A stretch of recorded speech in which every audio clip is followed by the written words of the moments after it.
will come to order. We have a full agenda on this snowy day. Thank you to everybody for making it out here today. First item on the agenda is Senate, and it's good to be back, Senator Friends. It's good to be back. First item on the agenda is Senate File 1030, Senator Kiffmeyer's chief author. Senator Ralph, would you please move the bill? Thank you. All right, Senator Kiffmeyer. Thank you, Madam Chair, and it's also good to see you in your chair. Thank you. As well. And whether it's snowy or not, it's good to have you there.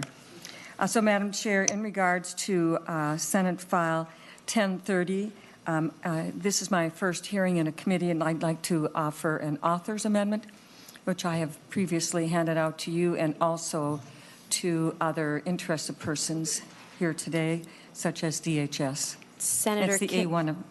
The A19 yes. Amendment. Members, you have that in your packet, or just handed out to you. Okay, go ahead, Senator Kiffmeyer. Okay, this amendment, what it does is divides up the original bill, covers two sections of rules. And so what this does is explicitly keeps them separate. The intention was not to combine them into one in the statute, but to keep them as separate. So there's the in-home family child care, and then there's a center child care providers. I also have an oral amendment on line 1. Otherwise, the language is the same. I have an oral amendment on line 1.7 to strike day and insert child, and on line 1.15 to strike day at the end and insert child.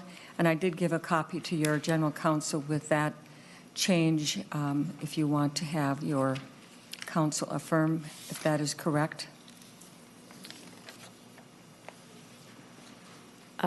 We have an oral amendment to the amendment at the end of line 1.7, strike day and put child, and at the end of 1.15, strike day and put child.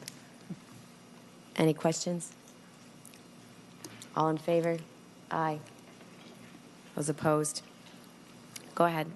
Okay, so to the bill itself, to Senate File 1030, the reason for this bill is that over the years, and this is not unusual, both statute and rules, after a while, there gets to be a lot of rules connected to the statute, and after a while, things begin to be a bit complicated and duplicative and maybe inconsistent as well. And so the desire was to reevaluate all of that, and as you can see in the language, the involvement of the Revisor's Office, House Research, Senate Research, Department of Human Services would go through that rules and the statute, and then bring the rules into statute, and then repeal the rules when that is complete. So to remove duplication, inconsistencies. The other thing is that when people start a home daycare or center-based daycare, they generally will go to the law. But a lot of people just don't know about, oh, you also need to go to the rules. And so it's really important then for us to have things as clean as we can in the statute, in law, especially for new people, but for anybody that when they read that they are able to see it all in one place. It just helps to make it easier in that sort of way. But I do have a testifier who can address that issue as well, Madam Chair. Testifier Julie Seydel, announce yourself for the record. Thank you. Thank you, Madam Chair and committee members, for hearing my testimony today. My name is Julie Seydel, and I'm the Public Policy Director for the Minnesota Association of Child Care Professionals, and I've been a licensed child care provider in Anoka County for 17 years. In September of 2018, we officially fell below 8,000 licensed family child care providers, down to 7,955. As of yesterday, we have lost another 125 child care providers in only 24 weeks. We are now down to 7,870 licensed family child care providers. This is still an average of 1 to 2 licensed providers who are closing their doors daily, proving these reforms are desperately needed. That will equate to about 1,250 child care slots across the state. Today you will be hearing several bills that are the beginning to much needed reform for licensed family child care providers. Although some of these bills may seem small in content, the impact for providers will be great. Senate File 1030 The reason for this is that there are currently 30 pages in rules and 110 pages in statute for us to look through. Putting these into the same place would make it much easier. There are redundant rules that are covered in statute and vice versa. The rules we are governed by are difficult enough at times to find, but locating them in two separate places makes it even more difficult. The bill would not only simplify our search, it would eliminate duplication between rule and statute, which would help providers ensure they are in compliance. It is also our hope that this will help stop DHS from making backdoor changes to family child care rules and force them to use the same legislative process as everyone else. We would encourage you to vote yes on Senate File 1030. Thank you. Thank you, Ms. Seydel.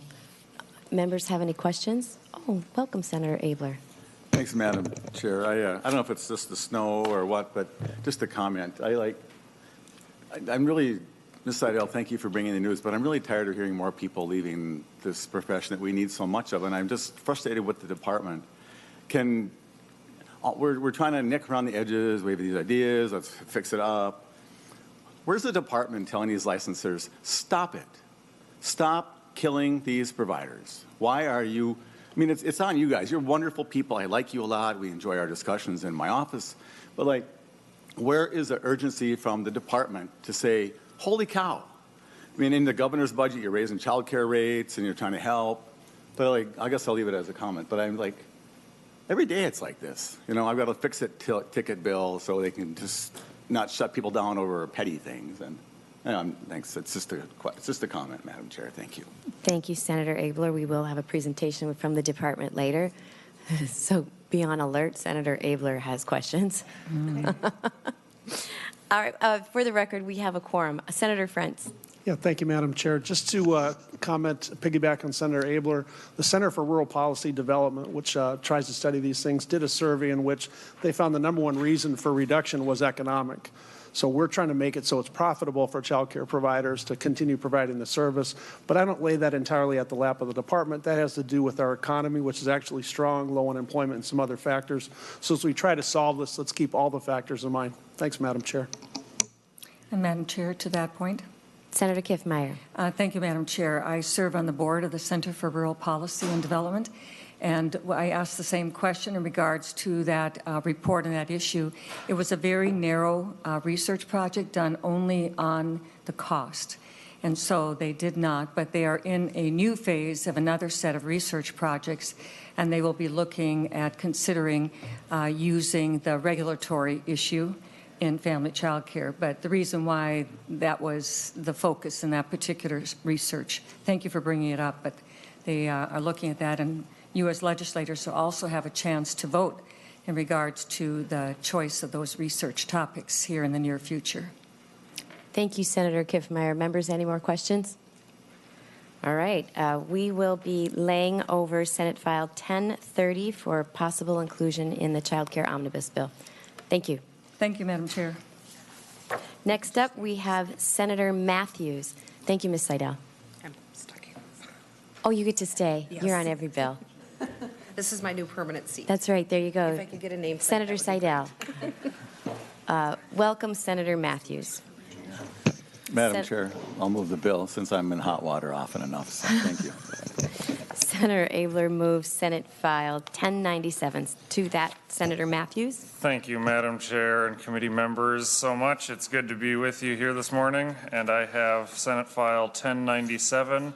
Madam Chair, I also have an A1 amendment that I would like the committee to consider for it, please. Thank you, Senator Matthews. Senator Eichhorn moves the A1 amendment. Go ahead. Thank you.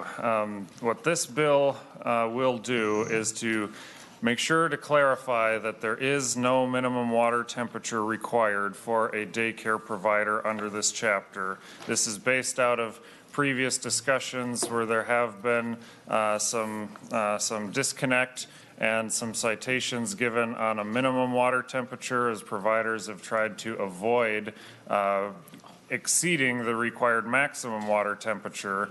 And so we're trying to clarify here that this is not something that the department can penalize our child care providers for.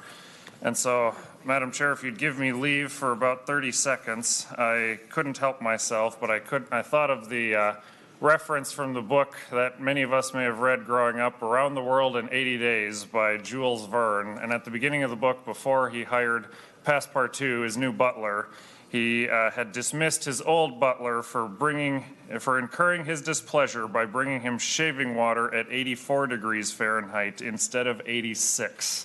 And the poor chap was summarily dismissed, and the new butler was hired, and the rest of the story continued on from there. So while Mr. Fogg can make those decisions as he will, we want to clarify our state agencies cannot. So with that, I can turn it over to my testifier, Madam Chair. Thank you, Senator Matthews. Water temperature matters. Ms. Seydel, go ahead and announce yourself again for the tape. Julie Seydel from MACCP. Just a few comments. Back on February 14th of 2018, the issue of whether family child care providers were allowed to shut the hot water off to the sinks that daycare children have access to came up. I immediately reached out to Jim Janicek from DHS asking for clarification due to the fact there is nothing in rule or statute stating there is a minimum water temperature. I never received a response at that point, and in March and April of 2018, DHS sent emails to Blue Earth, Dakota, and Washington counties. Providers received an email stating, effective immediately, the hot water cannot be turned off in areas that are used by children for hand washing. Variances that were granted are immediately rescinded. If you do not have a variance and your hot water is turned off, please turn it back on, as you will be out of compliance.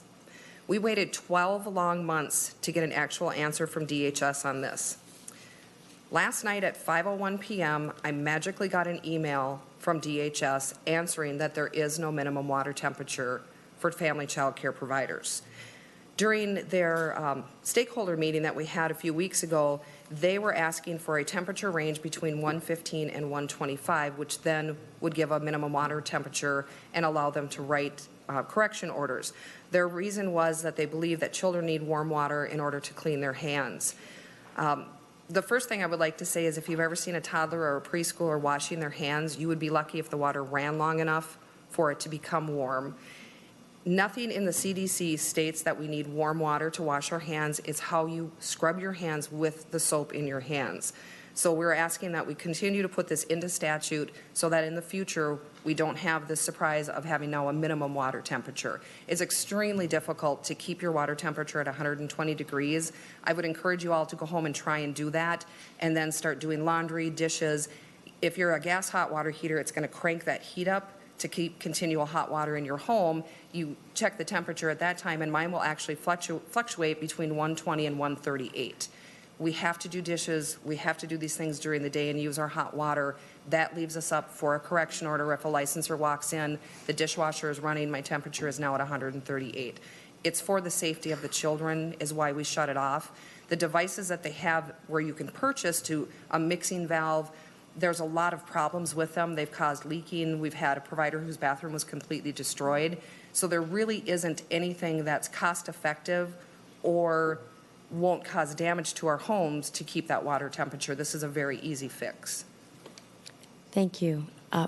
Can you say the one part again, that you waited 12 months for an answer and you got one last night from DHS at 5:01 p.m.? Yes. The day before this bill is being heard in committee at 5:01 p.m., an email went out from DHS to providers statewide stating that there is no minimum water temperature. I would encourage DHS to go back through correction orders that providers have been issued in the last year and resend every single one of them that was given for a minimum water temperature. Well, we'll have that question for them. Thank you. Thank you. Members, any questions? Senator Frantz, you write that down. Thank you so much, Senator Matthews. We will be laying this Senate File 1097 over for possible inclusion in the omnibus childcare bill. Thank you so much, Madam Chair. Thank you. Thanks again. One of these days we'd expect. Next bill on the agenda is Senate File 882. Kids with. I just want a name, please. Senator Curran and Ms. Seydel. Senator Curran. Thank you, Madam Chair. I'd like to move Senate File 882, and then I'd also like to move, we have an author's amendment, Senate File A2. I'm sorry, Amendment A2 to Senate File 882. All right, we will adopt the A2 amendment as an author's amendment. Go ahead, Senator Curran. Oh, we still have to vote on it. All in favor, say aye. Those opposed? Senator Curran. Thank you, Madam Chair. And as you can tell, there's a theme today. Let's keep our child care providers in business, and let's make sure that we have common sense regulatory practices applied to our businesses all across the state, which are not detrimental to the operation of the business or the safety of our children. Madam Chair, in this bill, what it does, it attempts to bring into line clarification around who can care in application of background checks and proposed background checks. This bill exempts relatives, the first section exempts relatives of children in child care programs from having to complete child care training requirements in order to care for or have contact with their own children in a child care site. Relatives that are designated child care providers, of course, and helpers and substitutes from child care programs must complete the training. It exempts substitute caregivers, makes some modifications there. It also amends the child care background study requirements to exempt relatives of children in child care programs unless the relative is a designated care provider. And with that, Madam Chair, what this bill does is it allows family members to care for their own children during child care hours. Providers sacrifice a lot to run an in-home daycare business, but one of the sacrifices shouldn't have is allowing their children time with family members. If Grandma and Grandpa come up from Florida for a week vacation, and they shouldn't be required to have a background study and 16 hours of education when they do not have unsupervised access to children. Recently, there was a daycare provider issued a correction notice for her husband graciously washing dishes for her during the daycare hours. And how could that ever be construed as direct care in a child care direct care to daycare children and require any training or background study? So attempts to bring those in control and put a little common sense back into what the intent of the statutes were. And with that, I'd like to turn it over to our eternal and wonderful testifier, Julie Seydel. Thank you, Senator Curran. Ms. Seydel, please identify yourself for the tape. Madam Chair, committee members, I am Julie Seydel from MACCP. This bill is actually tackling two of the problems that family child care providers are encountering on a regular basis. The first issue is being told our family members are not allowed to care for the provider's own children during daycare hours without completing the training and the background studies.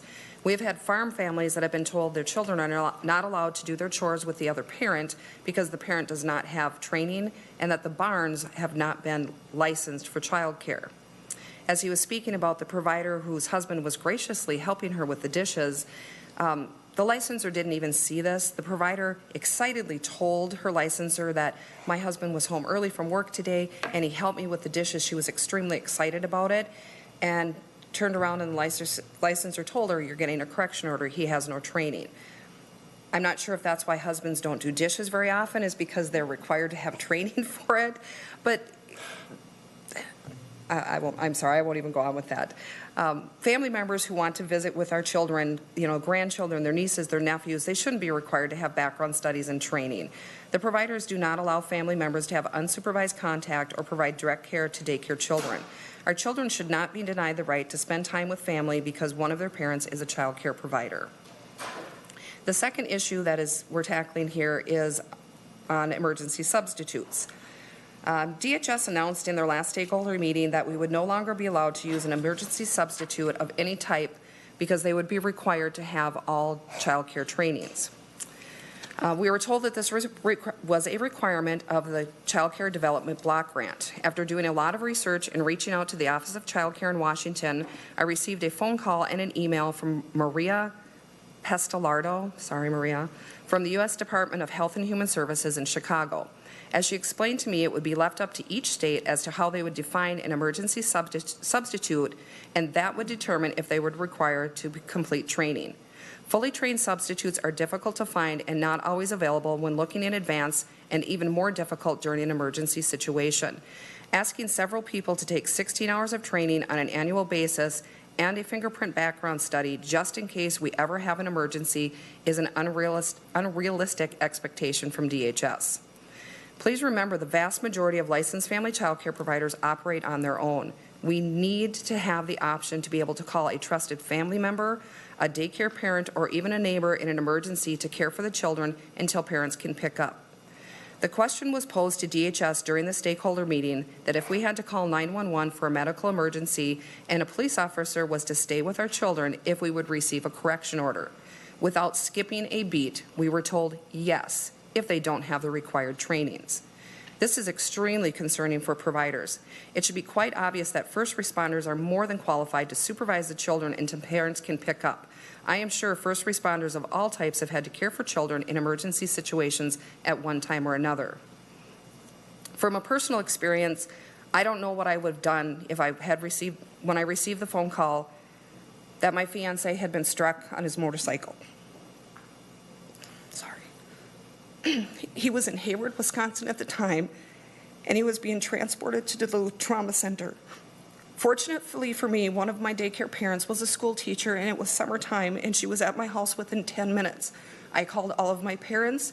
They came and picked up their children. It took over an hour for that last child to be picked up. I had a 2.5-hour drive to Duluth, not knowing how severe his injuries were or if they were even life-threatening at the time.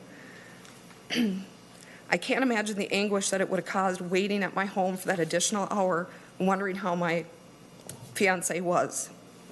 Due to the unique situation we are in as family child care providers, we need to retain this ability to relinquish care to an emergency situation to a trusted individual for a short period of time. We ask for your support in passing Senate File 882.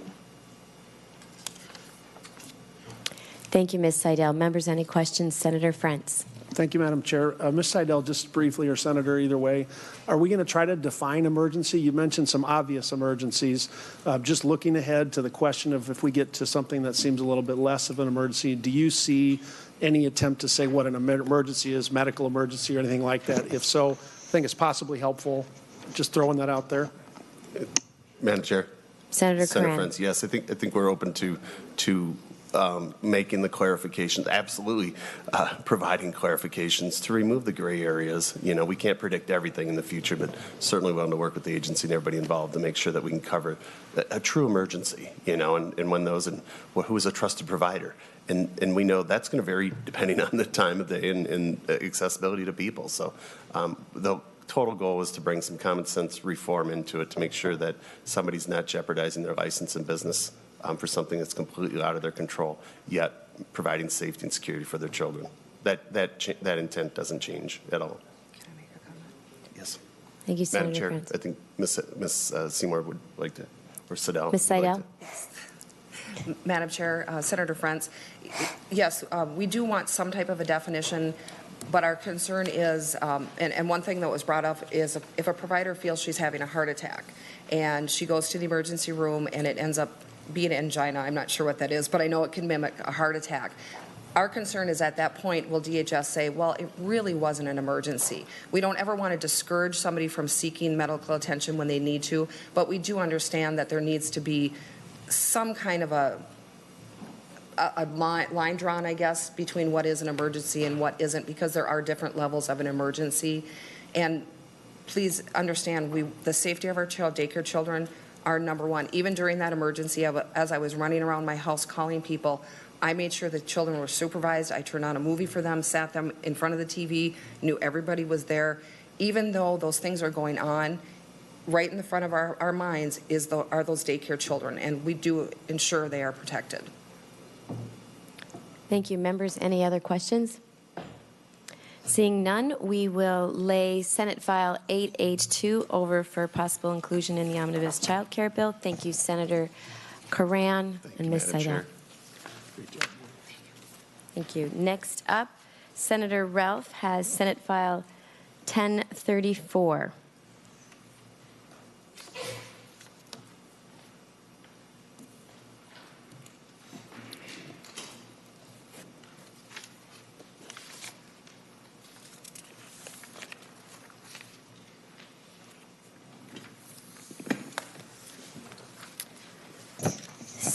Senator Ralph, you have an author's amendment?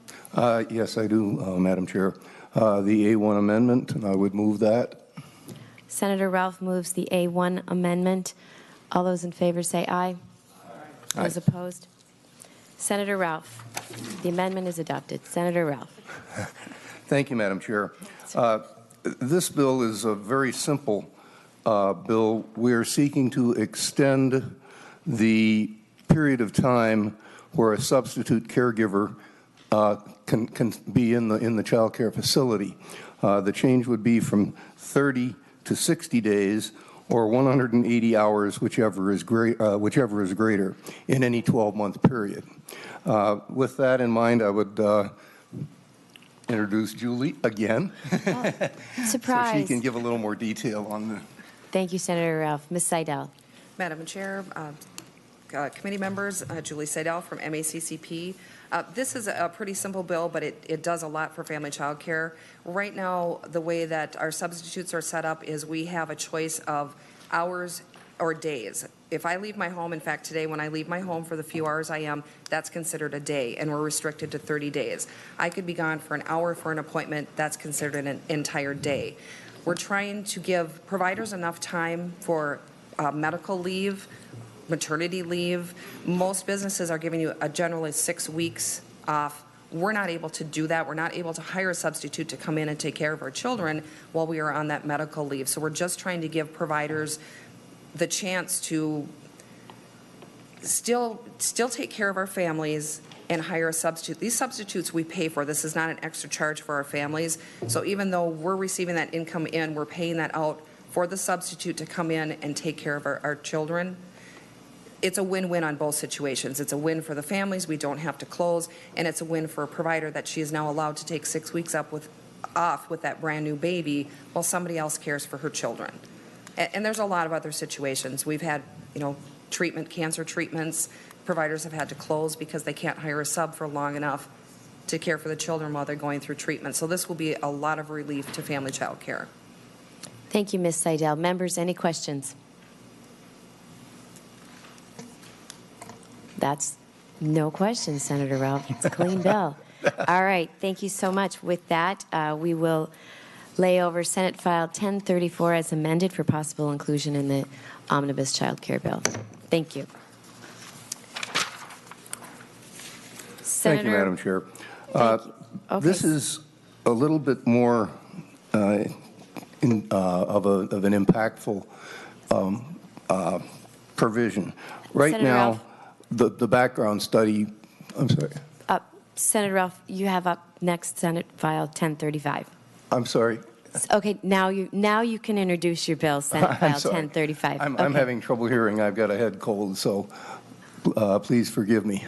No, you go ahead. What we're trying to do is to bring some more consistency to the background check regulations. As you know, there are varying situations where a background study is needed to be done for anyone working in a daycare facility. And these regulations tend to be a little bit difficult to interpret. So what we're simply asking is that the Commissioner review the existing statutes and rules and propose legislation that eliminates unnecessary or duplicative record keeping, documentation, or other procedures. That's it in a nutshell, but we feel that it is important that this be looked at to try and bring some consistency to the area, as we've been hearing that there's a great deal of issue with the consistency of the regulations and how they're applied, and the object here is to try and actually provide some support to the Commissioner to be able to try and work on this. So with that, I will again have Ms. Seydel testify. Thank you, Senator Ralph. Ms. Seydel. Madam Chair and Senators, Julie Seydel from MACCP. This bill is a great step forward for that unnecessary and duplicate paperwork that we have. The one thing that we would request is that family child care and lawmakers will be heavily involved in this process. At times, what DHS may feel is the right piece of paper, the right way to do it. They're not understanding from our end how it can become cumbersome or it's redundant. So we would just request that when DHS goes through this process that they ensure that family child care and lawmakers are involved in the process, not the end result of this is what we have decided and this is what we're going to do, because that's, for the 17 years I've been in child care, that is the process they've been going through. So we would like to be at the table at these discussions. Thank you, Ms. Seydel. Members, any questions? Senator Eakin. Well, thank you, Madam Chair, and thank you, Senator Ralph, for bringing this bill forward. I think it is a good step in the right direction, and I was just going to echo, I guess, what Ms. Seydel was talking about, and maybe consider putting in the language a requirement that daycare providers be at the table when these rules are being reevaluated. And if you maybe consider that as the bill moves forward. Thank you, Senator Eakin. Senator Ralph? I would certainly concur with that. I think that that's a good idea. I think it will, and I think we'll have an opportunity to make that change as we include the bill as we go forward. We've duly noted. Thank you, Senator Ralph. Senator Abler. Well, thanks. And this seems like a nice idea. I'm curious, is the department going to comment how they would actually do this, what process they would intend to use should this become law, if they want to come up? Does anybody from the department want to come up and answer Senator Abler's question? Maybe the word "want to" is the wrong way to emphasize it. Would they, please? We're playing a game of short straw, Madam Chair. So. No, that's good. We've got Ms. Wagner from the department. Thank you. Welcome to the table. Good morning, Madam Chair, members of the committee. Reggie Wagner. I oversee the licensing division at the Department of Human Services. For the question, I believe, from Senator Abler as to how the department would sort of go about this and implement it, if you're speaking about how we might get the provider input or feedback, I think we've been engaged in outreach sessions around the state, talking directly with providers, starting to do some of our own survey and getting ideas. So we certainly are going to continue to do that and could see that as a vehicle. I just want to be certain I'm going in the right direction of what you asked for. Or is it slightly different, Senator Abler? Well, Senator Abler. Thanks, Madam Chair. I just was, let's say this becomes law and then it's in your packet of things to go do starting in June. Do you already have enough outreach, you think, or would you be doing different outreach? Would you set up some more meetings and some round of, just what would you, I mean, it's kind of, maybe this is not a, just what would you do if this passes? Thanks. Sure. Madam Chair, Senator Abler, I think one of the things that we would start to do is to look for some recognized provider associations and advocacy groups, clearly Ms. Seydel and the MACCP would be one. There are certainly other one other at least statewide that I'm aware of, other regional ones that have reached out to us, engaged with us. They are outside the metro area, so we would be looking for recognized provider associations that we know have done outreach with us, and then also trying to figure out who else wants to be part of that. I think that's what we have heard in the last year with our outreach sessions. People say, hey, I can't get to St. Paul, or I could if I had enough time. How can I be part of that? And so we're being challenged, I think appropriately, to create more mechanisms and avenues for providers to engage. So some of the stakeholder webinars that Ms. Seydel mentioned in previous bills is actually a piece that we have done. People have been able to engage. We've started them at 7 o'clock in the evening. We've had folks from the western side. So I think we would look to get almost like a ad hoc working group of providers, as well as perhaps other early childhood advocates, perhaps Department of Health, because our regulations cover more than one state agency. There's the fire marshal that is involved in there, so I think we would be looking at a mixture. Thank you. And Madam Chair. And is this something you think you could probably do within your budget, or would you be assigning a value of time onto this? Ms. Wagner.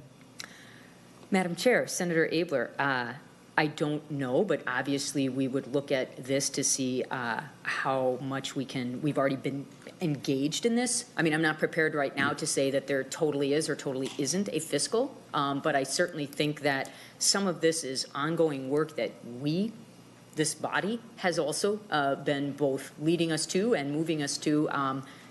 So we would certainly be looking very closely at how much we're able to do this within our existing resources. And Madam Chair. Senator Abler. And I appreciate that, and I appreciate that you kind of see this, at least at the beginning, as sort of your responsibility. And I just wanted to clarify my earlier comments. The challenge that I have looking at the whole Human Services Department and our services that we serve 1.2 or 3 million people in various ways. At the department level, there are they're all really good people, and they understand all the rules, and the error that gets made is that the department folks think that the county people understand things just the way that you all do. And whether it be min choices or this child care licensing or pick any other county service, there's a bell curve of understanding, staff availability, and frankly, capability to work all this stuff in. And then bulletins come out every however often, and that's a new change. And you know that, but they may not know that. And so a bunch of the bills that we've been hearing here, my frustration is the licensors at some point report to you. And so there's a theme that safety is everything, and God bless safety. But there's some things that are just not any real safety issues. They become a matter of some jot or a tittle on a piece of paper. And that's the part that if you could help the licensors understand, I think if you did all these licensing inspections, I think we would not be here today.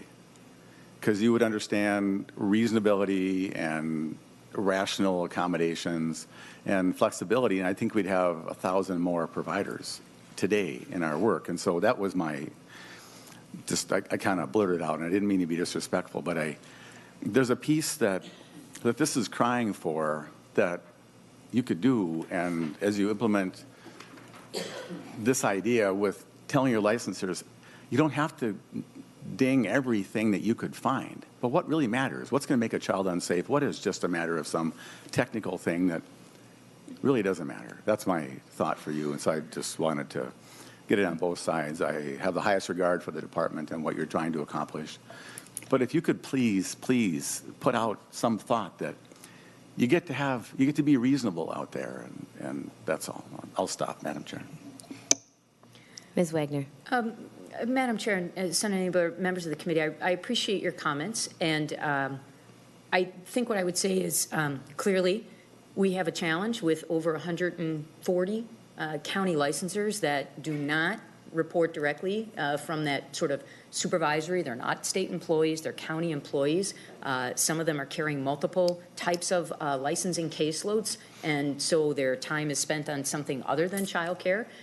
We have been trying to work more closely with the counties and beginning to create some structures to more engage them. Clearly, getting back to the earlier comments, although I didn't state them, that county licensors would be an important piece of this. And we are creating some more structured ways in which we can engage the county licensors as well as the supervisors to move this forward, to talk about the need to be reasonable, to understand what is the appropriate intent of the legislative statutes that have been put in place over the last few years to, in some ways, kind of, either catch up or ameliorate or modernize in an indirect way the very, old rule and some problems that are there. So to some of the earlier bills, we certainly understand the impetus for that. And I think everybody is served if we're not having a patchwork of policies and if we're having a consistent regulatory framework that balances the challenges that I think are very real when you have a business operated in your own home. And so that's what makes family child care so unique, so powerful, so much of a choice for many families that needs to be there. It needs to be there in every community as an actual choice. And we've got to be able to work more closely with the county licensors to be clear where we need to be. Clearly, we do need to be clear in areas, and to continue to be in dialogue with the providers so that they can point us to the places of the most pain. Thank you. Madam Chair, Oh, Ms. Seydel. may I make a comment? Madam Chair, Senator Abler, I wanted to comment about your comments on licensors. When I started child care 17 years ago, licensors, county licensors and child care providers, the licensors were actually able to act as mentors to us. If they came into our homes and we were missing a signature, a small infraction that was not health and safety, the licensors used to write what they called a memo, and they would write down what the problem was. You would fix it, and then you would email your licensor and let them know how you fix that situation. It's DHS that has brought this atmosphere down to licensing, that they're pushing for correction orders. That's why we had to do the fix-it ticket bill, because now these things that used to be on a memo are now correction orders. That's why we've made this legislation for a fix-it ticket to get back to that memo portion. So when we're blaming it all on the county licensors, it's coming from above. And don't get me wrong, we do have some licensors in some areas that have had problems and have gone way overboard. But DHS is also aware of that, and their comments have been that, while they're not a state employee, there isn't anything that we can do. You can contact that licensor without stating who the provider is that called you and explain to them that what they did was an overreach. That's a very simple thing. So I don't want this to be, it's all the county licensors are doing bad. This is coming from above, and they're being pushed to act the way that they do. Thank you. Senator Curran? No, you're good? Senator Friends. Madam Chair, we better hear more about the idea of the push on the licensors. I mean, this is at the heart of our concern for providers and the department. And, you know, we got testimony in front of us now that the department is pushing for the very type of regulatory frustrations that providers are telling us about. I just encourage the testifiers, if they have more to say on the department pushing licensors, we all need to hear that, I think. Thank you, Madam Chair. Thank you, Senator Friends. Members, any more questions? Oh, Ms. Seydel. I can make one more comment. I have some contacts with some county licensors. They're in fear to come here and talk. I did have one that came last year because she took early retirement. The reason she took early retirement, she stated in the hearing, was because she could not morally do what DHS was asking her to do to family child care. Licensors have told us, they have been told by DHS in a training, if you have a provider who has been providing child care for 20 years and has never received a correction order, you're not doing your job. I'm on year 17, and knock on wood, I haven't gotten a correction order. We work very, very hard to stay in compliance. That should never be said to our licensors. Licensors should never be under this pressure that if I don't find something wrong, I'm not doing my job. DHS, of course, states that they have not done that, but when you hear it from multiple sources, from the county licensors, you have to start believing it's true. They talk about these stakeholder meetings where they're engaging providers. They're engaging us after the fact again. Everything that DHS does is always after the fact. I asked them, you know, what kind of legislation are you bringing forward? Well, by law, we don't have to tell you. Shouldn't have that been discussed before it was brought forward, asking family child care, how is this going to affect you? How can we implement this? Because we have to implement it, but how can we do it in the best way as to not overburden family child care? That's where DHS is coming from. That's what DHS is doing to the family child care. And I apologize, it's not anybody personally. I know that there has been people that have changed through DHS, but it's just been this common theme that things roll downhill, and we're at the bottom of that hill right now with DHS. Thank you, Ms. Seydel. Senator Curran. Thank you, Madam Chair. Ms. Wagner, with the testimony you just heard about the counties, we've heard that, well, we're going to try to do better and we're going to try to reach out.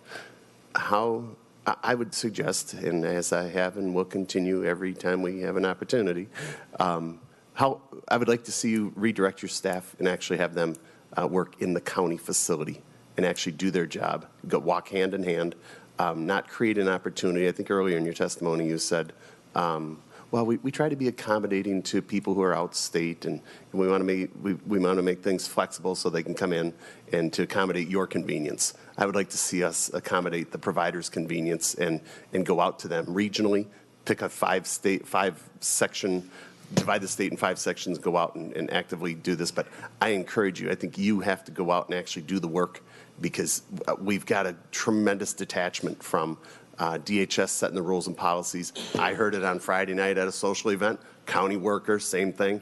Why do you guys allow and enable DHS to continually provide horrible policy that we have to implement and horrible tools? And these are outcomes of this detachment. Please tell us how you're going to come and create attachment to the entire life cycle of what your responsibilities are as it relates to providing and securing safety for our child care providers.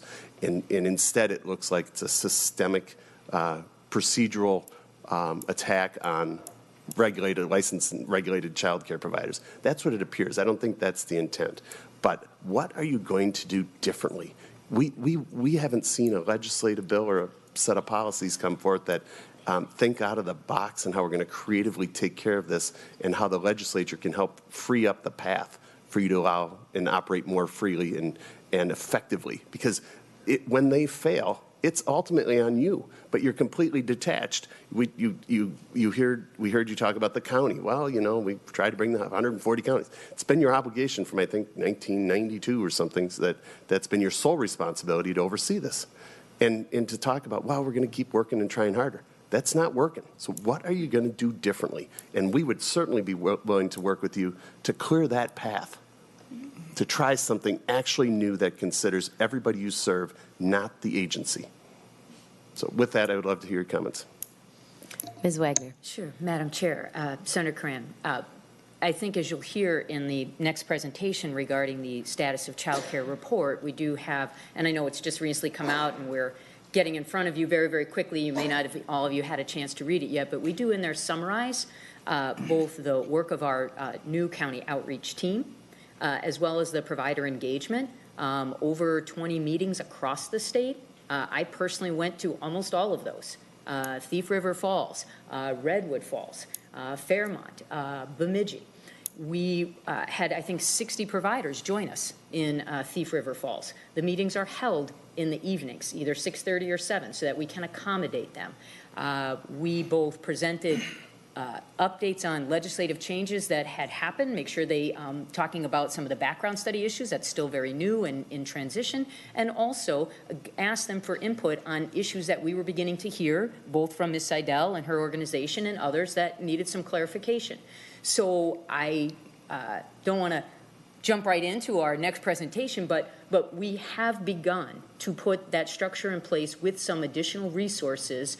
We do have the outreach team structured in a regional approach, 5 regions in greater Minnesota. They align with probably about 2 of the child care aware regions so that we can build upon existing organizational infrastructure that's already there and not just add another one to it. We're actually having the regional staff attend meetings where county licensors, coaches from either Child Care Aware, Center for Inclusive Child Care. These are organizations that are directly working with providers, giving them coaching and mentoring and support either as pre-application or during those years. Sometimes the county licensor might make a referral to, say, the Center for Inclusive Child Care if they know that a provider is struggling. I think that there are a lot of good things that are happening that we have to do a better job of both knowing about back in St. Paul. I think we're well on our way to doing that, having us not just defer so much. With this kind of county structure, we've probably deferred too much in some ways to the county licensors. And I don't intend to blame the county licensors. I am acknowledging the challenges that we have in getting clear consistency. We're looking at what are the mentoring programs. If you're in a smaller county and you're bringing in a new licensor, what kind of training is there? Is there a gap that DHS should be stepping in, perhaps in a different way? If we make our trainings, sort of voluntary, well, how do we make sure that we know how many hours of training our licensors attending? We don't even put on an entire conference for them each year. That's one of the things that we're looking at and us hosting. We go to some of theirs. The county supervisors put on a training and we participate in that. But that is different from DHS saying, here is our 1 or 2 day conference. And I think that's been a gap, and I think that's one of the things that our department is looking at as a way for us to not duplicate. The licensors have their own statewide association. I met recently with their board to talk more about what are the challenges. I think that, I'm not disputing some of the comments that Ms. Seydel has heard and some of what you have heard. I think we're all hearing a range of things from, I do this and I'm going to keep doing this, and sometimes it's really good for providers. And we should be looking at, should more licensors do that? So I think, Senator, I hope that gives you some concrete things. I think we're well on our way to trying to create a new engagement structure, not just with the providers, clearly, but with the county licensors to get a handle. We're going to be, actually, I think, starting this month, doing on-site observations with county licensors. All right, watching, how are they doing it? How are they using, we'll talk a little bit more about it, our new electronic licensing tool we believe is going to give us really good data for the first time from each visit that we've never had that we're going to use to both work with providers, make it available to them, work with licensors, look at consistency. So I think we're maybe poised to live into some new ways of engaging with the county licensors, with providers, trying to take all that we've been hearing from these hearings in the last few years. Thank you. Senator Crane. Thank you, Ms. Wagner. I look forward to a quarterly update and detailing all of the individual tasks in which you've identified and the results of those, and then hopefully we can create some measurable results that actually we start to change in every piece of our dialogue that we've included and talk about the providers first, DHS or the county second, and DHS third. I want them to be the top priorities and want to stem the providers quitting and abandoning this industry. So thank you. Thank you. And thank you, Senator Ralph, for bringing Senate File 1035, and thank you, Ms. Seydel and Ms. Wagner. Senate File 1035 will be laid over for possible inclusion in the Childcare Omnibus Bill. Thank you. Thank you, Madam Chair. Next on the agenda is a presentation from DHS on the status of the child care report. Members, we do have this room a little bit longer if we want to stay, depending on the report and questions that members have, but we can stay till 10:15. So with that, we've got, again, Ms. Wagner, Deputy Inspector General for Licensing, Minnesota Department of Human Services.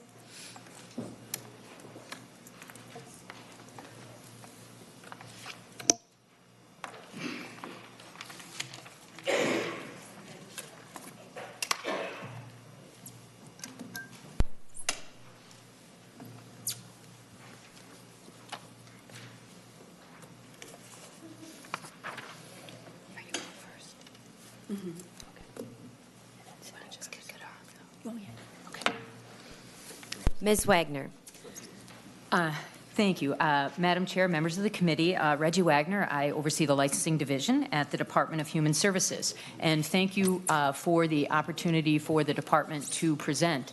They'll introduce themselves after, but with me is Cindy Yang, the division director for the Child Care Services area, and Lori Pacine, one of the managers. And so together we're going to sort of report on a statutorily mandated for a period of 3 years report on the status of childcare. This requirement came from the bipartisan legislative task force that was convened in 2016, worked throughout the late summer and fall, held meetings, had public input, and solicited recommendations, created the report, which I believe was released publicly in January or February of 2017, and in there mandated a 3-year reporting out on a variety of topics, including also efforts to either implement some of the, all of the recommendations that were included in that report. So what we will do this morning is try to give you, both in response to some areas that I believe, Madam Chair, you wanted to make sure we highlighted in terms of some limited time with other things on your agenda. I believe you all now have a copy of that. We can certainly work with your committee administrator to get the 2016 one, if that's a little bit easier. Well, I guess it's 2000. Sorry, I'm losing track of when the requirement. It was first submitted to the legislature in 2018, so there's a previous one. So we can certainly make that available to members of this committee as well. With that, I'm going to have the first part. We're going to cover, I guess that's me. Sorry. There's actually a slide. Okay. We have a list of the high-level topics that our presentation will cover this morning. So I'll go ahead and, in the interest of time, we'll have Lori. Good morning. Excuse me. I'm Lori Pacine. I'm with the Department of Human Services and the Childcare Assistance Program. Madam Chair, members of the committee, I'm going to just talk briefly about the Childcare Assistance Program. We touch on this in the status of child care report because child care assistance is an important part of the human service delivery system in Minnesota by supporting families, and providers are important partners and necessary for child care assistance to work. So just briefly, child care assistance is a program that serves about 30,000 children a month. Families who have low incomes either have been on cash assistance MFIP or perhaps not. About half and half of families had recently left the cash programs, or and about half have not. And about 15,000 families, so it's just about 2 children per family served on the CCAP program.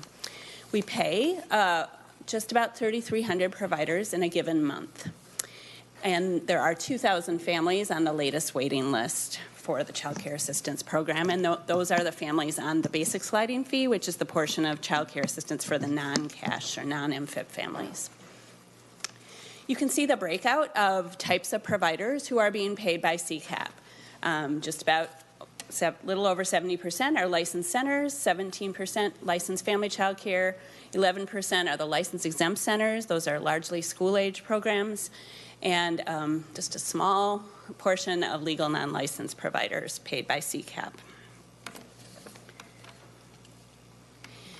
So one of the things we touch on in the report, which is on the next slide, are some recommendations. We heard about this last year, and the rates for Child Care Assistance program are currently out of compliance with federal law. And the way that the federal law looks at rates is we talk about the percent of rates covered or percentiles of rates covered. We survey every provider every 2 years right now, and they report their actual rates, and then this data shows how many of those rates do we actually fully cover the full rate. You can see that that has been going down in with our latest 2018 market rate survey. Just over 16% of licensed family provider prices are fully covered, and about 23% of licensed center prices are fully covered by the CCAP maximum reimbursement rates. Sometimes when the full rates aren't covered by CCAP, families are charged the difference. And some providers might waive that, or a family could seek a third-party reimbursement. But that's kind of the result of what happens when CCAP doesn't cover at least closer to the full rate of that's reimbursed by CCAP. So, one of the things in the report are recommendations, and because we've been out of compliance with some federal provisions in law since 2016, we are now on waivers. Those waivers expired. We are not on waivers. The waivers expired in September of 2018, and these are items that we need in order to be in full compliance with federal law. They also support families and we believe support the provider community as well. So I'm just going to run through those quickly. You'll probably hear more about these as session goes on. One is back in 2017, the legislature did make major changes in the CCAP program that brought us maybe 75% of the way towards federal compliance, and one of those was ensuring 12-month eligibility for families. There's a few loopholes in the law right now that don't fully allow families 12-month eligibility, so we would that you will see in the governor's budget. Also, an expedited application process for homeless families. Federal law requires that we prioritize homeless families. Right now, CCAP does not have any carved out or specific policies that address homeless families' needs, and an expedited application is one way to do that. The other thing is that federal law requires that we have formal dispute resolution processes for providers. Right now, in the CCAP program, there are instances where CCAP providers can have their payments turned off. Essentially, their registration for CCAP becomes closed due to some breaking of rules. And the most common one is attendance records. When a provider has that occur, when they've had their CCAP registration closed and thus their payments turned off, right now they really don't have they don't have a right to appeal that. They can appeal if they're charged an overpayment, They can, of course, appeal licensing actions in various ways, but specific to their CCAP payment, right now there isn't a way for them to ask for a process to have that formally heard. So we are proposing that a fair hearing process be set up for those situations. And then lastly is the maximum rates, which goes back to the slide that I just mentioned, which the federal law does require that states survey providers every 3 years. Again, Minnesota's doing every 2 years right now, but also that we update the rates according to the survey. And recently we've just heard that the 25th percentile is the minimum floor, if you will, to which rates can go. And Minnesota is not reimbursing rates at the 25th percentile. So with that, I will stop on the CCAP questions, and we can either take them or take CCAP questions now, or if you want to wait until other members, I think we'll go. wait until the presentation is done for questions. Thank you. Good morning, Madam Chair, members of the committee. My name is Cindy Yang, Director of Childcare Services Division at the Department of Human Services. I have a few slides about the Parent Aware program, and also I will touch on a couple of the recommendations in the report. So our Parent Aware program is Minnesota's quality rating and improvement system that is a systemic approach to assess, improve, and communicate the level of quality in childcare and early childhood programs. Parent Aware helps families make informed choices about childcare, allowing them to search on the parentaware.org website for programs, star ratings, and other information that helps parents find childcare that meets their needs. Parent Aware also helps childcare programs improve their quality through training, coaching, and grants. And then also Parent Aware helps children prepare for school and life through access to quality programs. Parent Aware links to the Childcare Assistance program. The Childcare Assistance program pays a higher rate if family chooses a program with a 3- or 4-star rating or other recognized accreditation or certification. Early learning scholarships administered by the Minnesota Department of Education allows parents to use scholarships in Parent Aware programs and those in the process of becoming rated. 27% of eligible programs are currently rated. 41% of rated programs are family childcare. 23% are licensed childcare centers. 26% are public school pre-kindergarten programs, and then 10% are Head Start programs.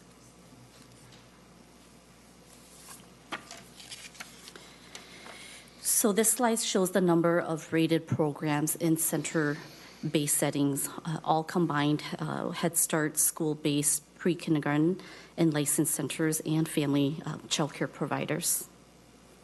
So you'll see us increase there. And then as far as the report recommendations regarding for childcare shortages, the report talks about increases in centers and decreases in family childcare. However, the department recommends the childcare shortage be addressed by helping communities develop local level plans. Also grants for programs to start up and expand programming. And then also the department recommends that the childcare shortage be addressed by investments in Minnesota's childcare workforce. The department also recommends we implement the recommendations found in the National Academy of Medicine's Transforming the Workforce Report and Minnesota's Workforce Compensation Advisory Group. These reports call for support for the childcare workforce that would increase the numbers of individuals earning degrees and credentials and other strategies for improving provider skills and abilities to help children be ready for school and life. With that, okay. I will go ahead and pass it on to Ms. Wagner to talk about childcare licensing. Right. Madam Chair, members of the committee, Reggie Wagner, Licensing Division at DHS. So on the slide, we just, again, as I think part of the conversation this morning has been, is we oversee and do the licensing reviews for childcare centers, DHS staff, licensors actually do that licensing work and are the licensors and interact with those providers for child care centers. And then we have the statutorily created delegation process in which the counties oversee, we oversee the counties in their licensing work, and they make recommendations to the department for key things affecting a license, including whether to approve or deny an application, whether there should be a more serious licensing action, such as a conditional, a temporary immediate suspension, or even a revocation. The licensors either are DHS staff for centers or county licensors for family child care providers are the sort of boots on the grounds interacting directly with the providers, and then we oversee the work of the counties. Some of the areas that I know we were asked specifically to talk about, obviously if you've got the report or had a chance to look at it, or when you do, you'll see a whole lot more, and we're happy to follow up and meet with you about any particular conversations, areas that you might have more questions about. But we were asked to talk a little bit about some of the sort of openings and closings, and so this slide right here shows the openings and closings for fiscal year for licensed child care centers. We sometimes call those Rule 3 centers. And you can see that there are, sometimes we refer to this as the churn. Each year we do have programs that are opening and programs that are closing. And so this shows you the trend, if you will, actual numbers for the centers for that 5-year period. Then on the next slide, you can see the same sort of metric, if you will, for openings and closings in a given year for the 5-year period for family child care providers. And clearly, as we have been talking, although there are providers that are coming and being licensed, we do have a net decrease. And so this slide has those numbers there. Then we sort of took a slightly different look at it and looked at the issues of capacity and what is the overall licensed capacity within broken out. The lower bar is the child care center capacity, and the upper bar is the family child care capacity. And if you were to look at the 2016, I'm sorry, I'm thinking back when the task force and the requirement to do this came out. We submitted it in 2018. If you were to look at that first report, one thing that licensing did is we began to look at the kind of overall license capacity at a regional basis. Then what we've done this year, although we don't have a slide on it, but I'd encourage you to take a look at it, and some of our explanation is we also then tried to match just some of our data with some population information. Where are there areas in the state where there are children under the age of 5, and how does that match up with what the trend in capacity has been? Again, it's just a rough framework to begin to get a little bit more into what is that more localized need, how do you identify a gap, how do you identify where there may be a need for providers. One of the things that we're starting to perhaps do this year as we continue to get some traction under some of our data analytics that we're beginning to work on is actually here looking at the capacity. One of the things to point out is although there has been this shift in overall capacity from 48% centers to 58%, the overall capacity is only down by about, maybe 2,500. And as we began this year, so this is not in the report, but it's a place that I think we'll start to look a little bit more carefully at, is where are these centers opening? And I think that sometimes there's a assumption that these centers are very metro focused and that there aren't really centers opening now in greater Minnesota. And even if we just started to look at our data from any center licensed after January 1st of 2018 through now, what we actually just found is that 38% of the new child care centers that opened in the last, 16 months or so, 15 months, opened outside the 7-county metro area and in communities and counties as diverse as, Clay, Wadena, Stearns, Otter Tail, Yellow Medicine. So we know that family child care is sort of that backbone of the provider base in greater Minnesota. We know we've got to be very attentive to that and to all of the pressures that are on providers in terms of entering, staying, leaving, own what part is our regulatory, acknowledge where there are some other economic pressures that are also impacting those decisions.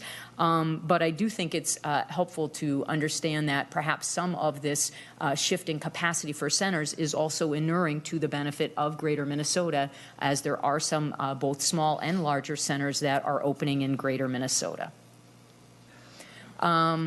Part of what we issue, either us or at the county level, are correction orders for violations of a licensing rule or for a standard in statute. And we have in the last couple of years, as I think you've heard talked about through the legislature adopted a provision called a fix-it ticket for things that are much less serious, and there's a formal process on which a fix-it ticket is. The list is developed and is approved by the commissioner, so that there's one list out there. There aren't 87 lists out there, and each county picking their own thing.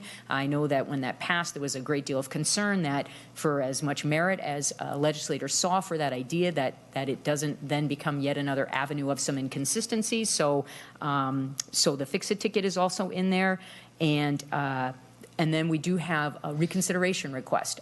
If a correction order, if a provider wishes to challenge that, we do have in our licensing statute, Chapter 245A, a significant amount of due process that providers have. And part of the presentations that we spent this past year in particular, I spent a great deal of time educating providers, letting them know that they do have that it's meaningful, that the review goes to the licensing legal unit for say. We also heard some feedback from providers, both in previous years, but also even during these sessions, about the concern of how that reconsideration request is done. And so we've actually been making changes to that.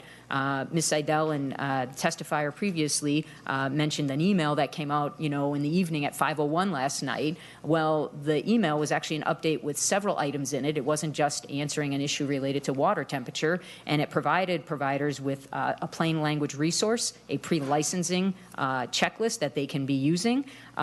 It clarified some issues related to hot water, and it also let them know of a significant change we're making to the reconsideration process in response to provider feedback to ensure that providers have a chance to challenge, tell us why they think the licensor got it wrong.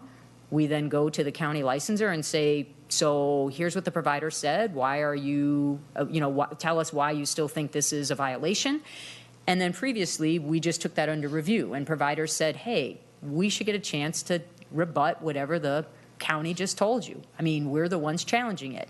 And so we heard from a few providers with some ideas. We factored in how we thought this would be manageable, but in the end, beginning March 1st, providers who challenge a correction order will then be contacted and given a copy of whatever the county submits to us, so that they have a chance to do sort of that final response and say, hey, I didn't like it the first time. I told you why I think it's wrong, and it wasn't a violation. I looked at what the county licensor is relying on, and here's my final answer. And we think that this is going to be both very meaningful for providers and also begin to address what they felt was an imbalance in them having that final say to challenge it. And so that email actually had many things in it, and we are asked to communicate changes on a regular basis electronically is appropriate, and so that's part of what that communication was. With regards to things that for correction orders, and again, we do have some data points in the report. In the interest of time, I'll just let you know that they're in there. We've highlighted a few on the slide. We have, as I mentioned in my previous remarks, the electronic licensing checklist and licensing information, ELICI is what we call that. And we've looked at other states that use a mobile compliance tool, if you will. It's out in the field. It feeds into a database. We're trying to move away from the paper that the licensors use and rely on. For family child care in particular, we created for the first time a true statewide licensing review checklist that all licensors have to use, so there won't be variation. If they're not using the tool in the field on either a laptop or an iPad, they need to use our version of the printed checklist and then input all of the data into our compliance database. For the first time, we are getting actual information about correction orders, which we have never had before because those stayed at the county level. We believe that this will be absolutely critical to helping to inform both provider compliance, licensor consistency. We've been doing a great deal of training with the county licensors on how to use this tool. We sort of cherry-picked ideas that other states use, so we think we actually have a tool that takes the best of the best for states that have already moved this way. It's been a significant tool for other states to develop a, sort of a tiered licensing system and a more risk-based compliance framework. And we are beginning now to look at what we think is some, after the training and the rollout of it, statewide, we're beginning to look at those first 6 to 9 months of real, what we think is some reliable data, thinking that the licensors have used the tool accurately. And we think that what we're seeing is that providers, no surprise, are generally a compliant group, and that as much as 80% of the visits have not had any correction orders issued. So we're going to be finalizing that data. We want to use a time frame that we feel pretty confident with how the licensors were using it, and then begin to make that available to the county licensors, to the providers, to this committee, because we think it will help point to what are the common violations being cited, where are there sort of outliers, why is that only being cited in one place. And I think we're just at the point now of getting that data and being able to have data help inform our conversations. So we're very excited about that and for the path that that can set us on going forward. In addition to correction orders or fix-it tickets, we have what's sometimes called the more significant licensing actions. Those could be a fine. Please know that not every correction order results in a fine. Okay, some correction orders can result in a fine. It's a smaller number, generally some more serious health and safety ones or some background study ones. Conditional licenses, temporary immediate suspensions, I just won't read that at you. Childcare centers. So what you see here for the last 5 years is the total number of unique licenses that year, and then the number of those licenses that had at least one of those. So this is not correction order. This is that more significant, either conditional, fine, or revocation possibly. For family childcare, again, it's the unique licenses from that year, and then the number that have received a licensing action, and again, that could be a fine, conditional, or temporary immediate suspension or revocation. I talked previously, and in the interest of time, I won't spend too much time on this. I kind of stole my thunder around our new county outreach unit and some of the training sessions that we're doing. We're trying to find that balance between both working very closely with licensors and helping to gain that consistency, but knowing that we have some capacity to interact with providers. You know, I do think it's important to note that several of the staff that we have hired actually are former family child care providers. And actually, a few of them either previously had done it before they moved into another field, or actually, hate to say it, good for us, bad for the field, but they actually closed their business down to come and be part of it. So we're very excited to have some additional resources to hire, and we're very deliberate about making sure that we are bringing in folks that have a range of perspectives, including the family child care provider, and they have been working to both inform with licensors what their experience has been, what they think their colleagues that they just left the field or have worked with need. So I won't spend a lot of time, but that does show the outreach sessions that we've had both early in 2018 before session really got underway, and then when we picked it up sort of post-implementation, and also trying to make sure that we've addressed questions related to background studies as well. Just a summary of some of the administrative reforms that we have been looking at. The enhanced background studies that are required under federal law. The department did get clarification that they could use some of the block grant funding to pay for those studies, and so for the first round, which will be good for 5 years, the department will be paying for those studies for current license holders. We think that that will be a significant financial relief for those providers. And as you can see there, making our website more user-friendly. The new staff that we've had, again, as I said, including some providers, have really focused us and said, you guys, this is not how a provider wants to find this information. So we're reorganizing it. We're trying to put things in more plain language. And so I think this has been very helpful as we begin to get more resources out there. Licensing in other states, we really have been looking at how other states are doing the regulatory work and what are some new models that we can look at. The mobile checklist and the compliance database is a key one, and we've already been implementing that. We'll be implementing it for centers this year. We are looking at different sort of science-based, data-based approaches called differential monitoring, and then looking at key indicators to go for an abbreviated inspection. Now, a provider that hasn't had a history of problems with complying, likely doesn't need to have every single item on a checklist looked at and ritualize that experience year after year. And so there are ways to do that has some data behind it and that maximizes the review, minimizes the amount of time where needed as an intrusion into a provider's business.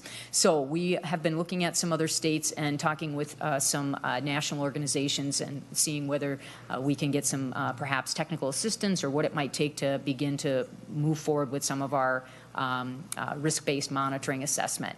Some of the recommendations you'll see called out in the report include, and I think you heard some testimony earlier on some bills, this comprehensive review. Our regulations are old, and that's not to say that's the reason for some of the challenges that we have, but it's a part of it. It's a part of trying to update and make sense of things that maybe don't even exist right now.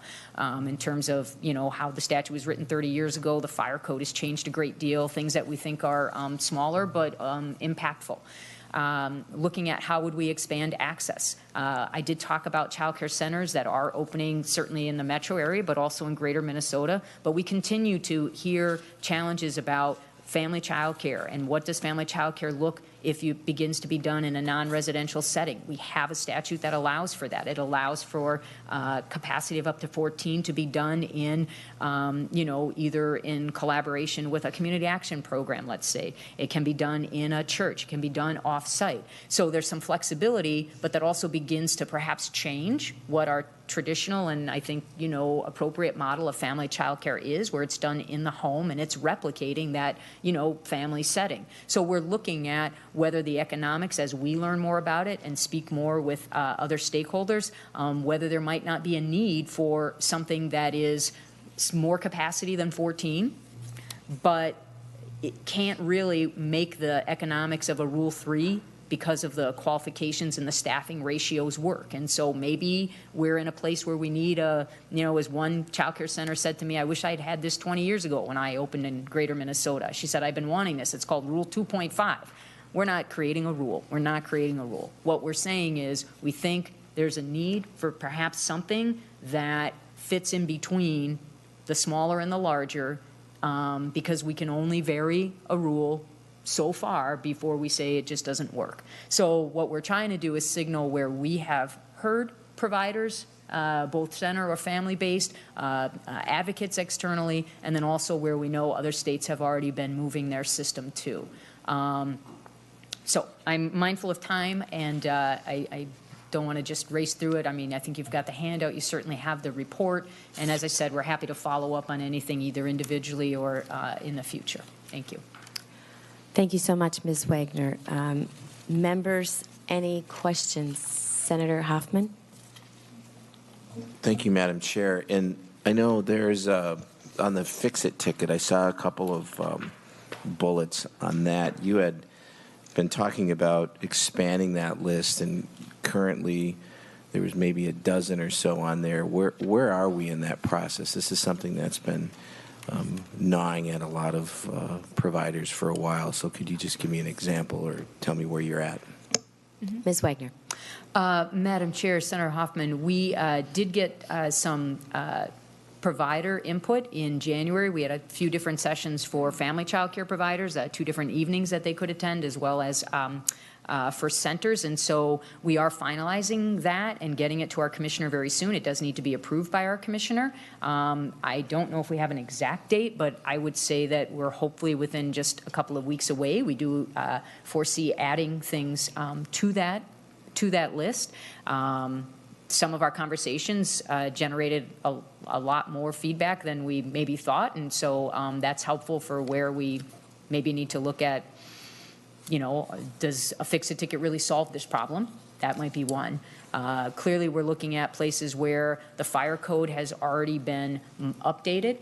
We didn't make a cross-reference to a particular statute in the fire code. We took the language of the fire code from 30 years ago and put it in the rule. So as the code has changed, our rule is not updated. So one of the things that we're looking at for a fix-it ticket is, okay, let's just take what we know the current fire code is and say if you're at least compliance with that. So some of what the fix-it ticket can be is sort of a bridge, but a meaningful one, because if the rule is written and it's not able to, expand, we're not going to be giving variances if somebody goes out, but they're technically in compliance with the fire code as written today, we think we should find a way to not cite that. Senator Hoffman. Thank you, Madam Chair. Just as a follow-up on that conversation with the fire code, for example, there's some inconsistencies, and you have 110 or 100 and some different licensed individual licensure people out there that are going and doing visits, and there is a talk of having you have more of a centralized process, so there's some consistencies and there's some inconsistencies with some what local fire code would say meets the criteria for a site, and I've given you some examples in the past, and I just want to make sure that we're on target there. But the second part of that is, where are you as far as a timeline when it comes to assuring that there's some consistency in how a license, whatever the person granting the license, going out and doing visits, do you have an example, or do you have a sheet that would give us timelines by X amount of time this will be done? Did you Gantt that out at all? Ms. Wagner. Madam Chair, Senator Hoffman, I guess I'm not quite certain if you're talking about how we're going to perhaps be, instructing county licensors on timeframes for completing inspections. I did in my previous remarks talk about we are engaging both county supervisors and licensors, as well as the statewide licensor association, in how we can work more closely with them to address the inconsistencies that they know they struggle with. Madam Chair, just as a follow-up to that, you're getting there, but I kind of want to know by what date there'll be some kind of consistency, so that there isn't this fragmented or broken approach to how people look at a rule or look at something when they're giving a license. Ms. Wagner. Madam Chair, Senator Hoffman, members of the committee, nobody wants to have that date be as soon as it can be, other than me and the providers. No, I don't at all mean to make light. It is a challenge. It is a challenge to take a very decentralized system by its very nature and gain that consistency. And I can only come before you and say we are putting steps in place that we know will move us there. I think this will be a very pivotal year going forward as we get our data, as our staff have been trained, as we're working more closely with the licensors. So I am very hopeful that this is a year. We know the needle is moving. When I went out to Greater Minnesota and providers said, thank you. Thank you for coming out. This is the first time in 20 years that anybody from DHS has come out and met with us. Yeah, and that was, Senator Hoffman, that was my exact response was, wow. So if we've missed something in attending to that relationship, if we've perhaps left too much to the county and people haven't understood it. We went to one county and a provider, president association said to me later, somebody wondered why DHS was here. They thought maybe they were here to take over the counties. And it's like, well, no, we're not here to take over the counties. But again, it shows that they don't fully understand a role that DHS does have. And so I know I've talked about this before. We've used this with providers. It really is about that three-legged stool. It's about the providers, the county licensors, and DHS, and getting that back in balance. And although I oversee a lot more than just childcare, this is a significant part of my time because I think we are in a very critical place. I think there are multiple reasons why providers are not staying in the field, but to the extent that the regulatory is one both real and perceived issue, then it is incumbent upon me as the person overseeing licensing to make certain that this is getting my attention and our resources. And I think that 2018 is going to allow us to operationalize a lot of what we've been moving to. Thank you. Senator Ralph. Thank you, Madam Chair. Ms. Wagner, I noticed in your proposals this talk about creating sort of a, shall we call it, super family center, sort of something in between the daycare centers and the family home providers. Has there any consideration been given to expanding the number of children that a daycare provider, family provider could actually have? I've had contact with many providers who say they feel very comfortable with the ability to handle more than the number of children that they're licensed for. And we're not talking about trying to overdo it, but I've talked to many providers who have said that they feel that they could handle not substantial but significantly larger numbers of children and still do it safely. So I'm wondering if there's been any look or any thought of not only connecting with the providers and seeing what their feeling is on this, but then looking at it instead of expending the money to create a whole new infrastructure to try and expand the one that we've got. Ms. Wagner. Madam Chair, Senator Ralph, I would say that that's in the mix of what else might there be. And it might not be one thing. It might be something that looks like some larger family capacity. But we're also hearing from groups, you know, I mean, I've been in conversations with community, county economic developers. I've been in conversations with some of the Minnesota initiatives that are very active with looking at capacity and access. First Children's Finance is one of the other groups where we've been hearing that communities want something that is more than 14 or 16 or 18, but they can't quite make the economics of the Rule 3 center work. So I would say, Senator Ralph, that we believe that it's something that should be done thoughtfully. I think that not everybody agrees on what that might look like for just expanding capacity. So I would say that the department has heard this. We've heard it come up with Senator Weber's access work group and hearings across the state. We've had conversations with some in both bodies about it, but we don't have a position on that, and we think that it should be a broader group helping to inform that, and it may not just be one next thing. We're just saying that somewhere between 14, and we've heard people externally that work with business plans say that, you know, they think, you know, anything closer to being viable for a center might be as a capacity of about 42 if you plan to take infants. I don't know that, right? That's where people have to do their business plans and look for what they want. But somewhere between 14 and 42 could be a range of options. And I think we are trying to signal we've been hearing that, and we shouldn't just be pigeonholed into perhaps a Rule 2 or a Rule 3, and we should be thoughtful about what are the ages, what are the ratios, you know, what are the requirements, when do you need that second adult, when do you need a third adult. Good. Senator Curran. Thank you, Madam Chair.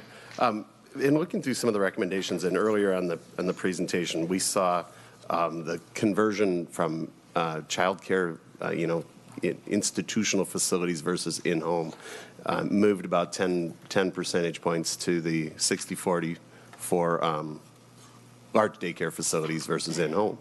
A lot of the recommendations on slide 8, as well as the Parent Aware program, appear to foster and benefit, would appear to foster that growth in the conversion. So the burdensome regulatory pieces, which we've all spoken about, are impactful on the in-home daycare. When you talk about Parent Aware and the evaluating or the scoring system, which automatically puts in-home daycare providers at a disadvantage, I would like to see, and I'd like to know, what's the ratio of the dollars spent on Parent Aware going to large institutional environments versus in-home providers. And then what I'd also like to see is those funds and that focus divided equally between in-home providers, unless you can prove and provide some real scientific results that institutional environments provide even with the set goals of Parent Aware, provide a significantly greater advantage for students or facilities providing services through those programs versus in-home programs. So it appears we're getting the results that it's designed to create. And so I certainly would like some comment on how we can create a system that puts an in-home provider on equal footing for the same dollars from a CCAP perspective. You know, as it stands, a 3-4 star gets a greater CCAP funding ratio, and in-home daycare providers are not even eligible for it. And I would argue that they are equally as capable. So I'd love to hear comments around that. Ms. Wagner. Oh. Madam Chair, Senator Coran, I think there may be two questions embedded in that. One is our investments in Parent Aware and who they go to, of which we'd have to gather that information and try to get back to you about that, because there are coaching and grants and incentives, so to speak, for Parent Aware that family child care providers are eligible for, and I believe we have some information on that. But we'd have to go back and research that. But regarding the CCAP reimbursement, family child care providers are equally eligible for as long as they have the 3 or 4 star rating, and some of them do, and so they do have a higher reimbursement rate when they are 3 or 4 star rated. Madam Chair, quick follow-up. So we would love to see the percentage of the dollars and where they go towards the large institutional environments versus in-home. But I'd also like to see a path that more in-home could be treated equally and a clearer path to a higher rating within the Parent Aware program. So thank you. Members, Senator Eichhorn. I'm going to piggyback on Senator Coran's a little bit on the CCAP portion. In addition to that, I'd kind of like to know, it says you serve 30,000 kids per month, 15,000 families. How much of that goes to Greater Minnesota? How much of it goes to Metro? And then you also said you had 2,000 families on the wait list. You know, what percentage of that is Greater Minnesota? What percentage is Metro? If you have that now, I would take it. If you don't, if you could provide that after committee. And then I do have one other question after that, Madam Chair. Thank you. Madam Chair, Senator, I do not have that with me, but we can provide it. Senator Eichhorn. The other part I wanted to get your feel on and input on is I'm looking at the report here on the status of child care in Minnesota, and particularly on like page 47 and 48 when we're talking about some of the administrative reforms being implemented by the department. And as I know you are all well aware, we've had some fraud in the last few years in the child care programs. And I don't see anywhere in the report, and I hope I'm just missing it, I'm just seeing it for the first time today, what the department is doing as far as administrative reforms to help combat and stop that fraud that's going on. And if it is in the report, if you could point me to the right page, I'd greatly appreciate it. Otherwise, I would like some kind of update on where you guys are at and what you're doing to help stop that. Ms. Wagner. Yes, Madam Chair and Senator Eichhorn. No,